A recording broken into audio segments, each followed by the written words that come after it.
Hi there, it's Tom the English Picker here. I've been meaning to do this video for a while because a lot of the subscribers that have been with me from the start will know that I started this channel, 10, maybe even 11 years ago. And I started off really with my car boot finds of coins, gold and silver. And the question I want to answer really is, why have I stopped selling gold and silver? There's many reasons really. The main one being really is I just don't see it anymore. I mean, recently I've stopped going to car boot sales because I've got too much stuff. I've stopped going to like flea markets and charity shops and anything like that because I've got too much books and other stuff like that I've accumulated over time to list online. So I'm not really exposed to the antique sales and the antique stores where I would have previously bought it, and car boots. And as well, even if I did go like in previous years, people were cottoning on to it, and there was a lot of cash for gold places. I mean, like 10 years ago and whatnot, people didn't really know what they got as much, and you could even back then you could find retro games and stuff at car boot sales for dirt cheap, but you could certainly find gold and silver in more abundance. People were untrustworthy of eBay, but the sort of newer generation that are then becoming the older generation are more used to eBay. Things get put on eBay rather than go to car boot sales. You don't find stuff for £1, £1 here, it's just not out there. And also I used to do some great sniping on eBay auctions, not necessarily for gold and silver, but for more collectible coins, things like that. But there's just so much competition for that, it makes it very difficult. Now what happened, as a little explainer, is me and my now wife, we were looking to get from the rental market to the housing market, and the only way I could afford to get the deposit together for the house was basically to sell the coins that I got. So I ended up liquidating a lot, well, all of them really. I've kept the odd choice ones, like one of the first ones I picked up, and then I think just little odds and sods like that, but nothing major, because I needed to get that deposit money in a fairly short amount of time, really.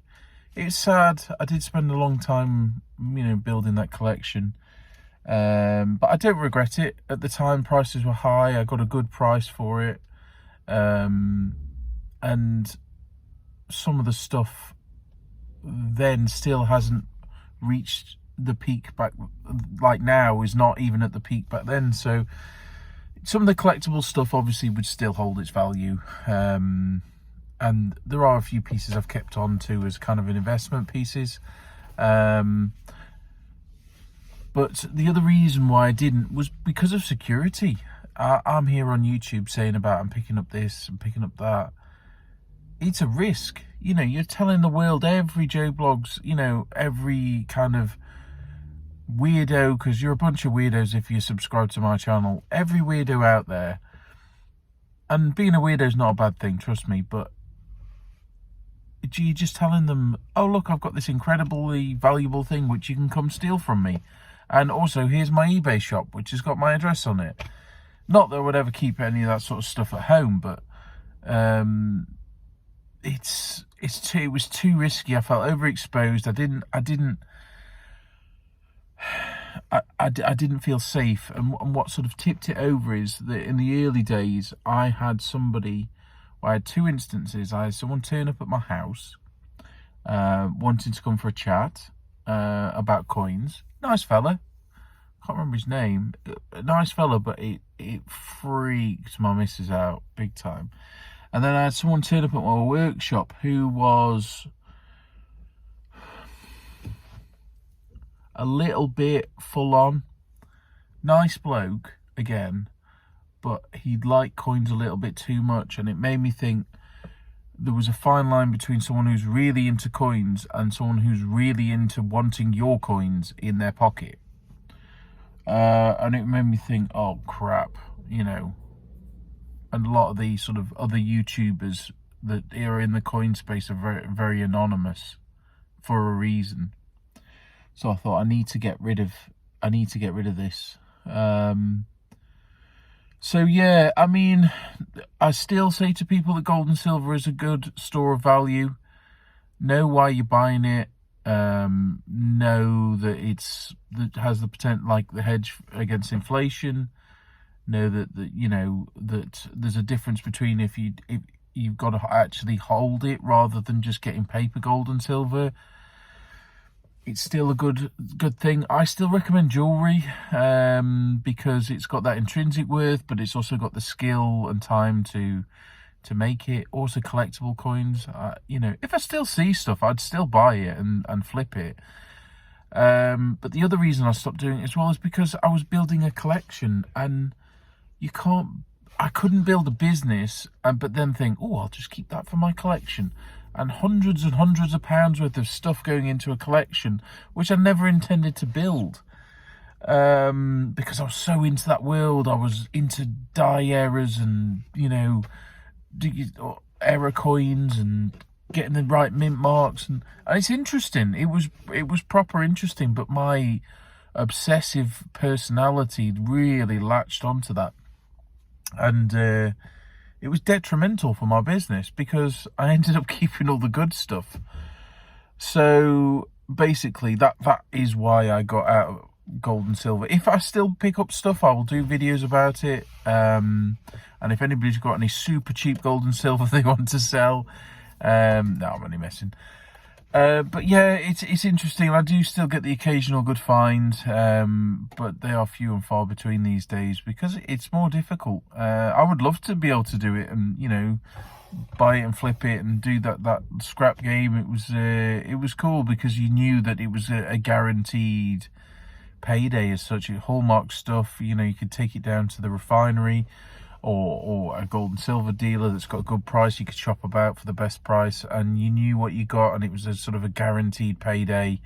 There was no returns, there was no customer feedback or anything like that. That was nice, and that is a benefit of it. But I think I would never go back to just doing that, because the other reason as well, it was a lot of money.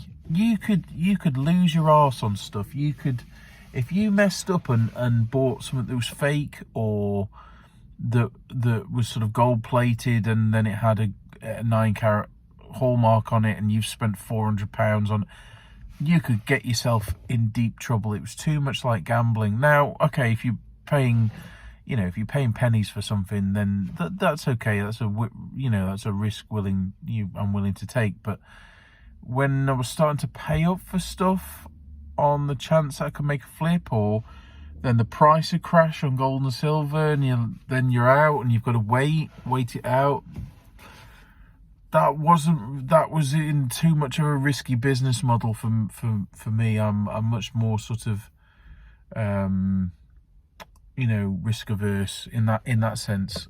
Some people can deal with that, like the people doing retail arbitrage. They can work on razor thin margins. But for me, that didn't sit well. I've not really got that gambler's mentality. So yeah, that's why I stopped doing gold and silver. I'd still happily talk about it. I'd still happily talk to people about coins. So if anybody is interested in that, do hit me up. I've still got all the books. So I'm still interested in it, but it's not something I'd ever be a core of my business. I think I'm more sort of diverse across all genres of media and books and things I'm making myself. I think I'm more of a jack of all trades now. But if I ever do pick up anything cool, I will certainly talk about it. But thanks everyone who did sub to my channel back in those days. I do really appreciate you hanging around, because you're all awesome. So let me know in the comments if you do still buy gold and silver, or if you just buy jewellery. I know some of the people like Lex, Bad Biscuit, who still is smashing it with the jewellery and the gold and silver. So, you know, there's definitely money out there. But let me know in the comments below. Don't forget to like, comment and subscribe and all that good stuff. And thanks everyone for sticking with me and subscribing to the channel. See you later.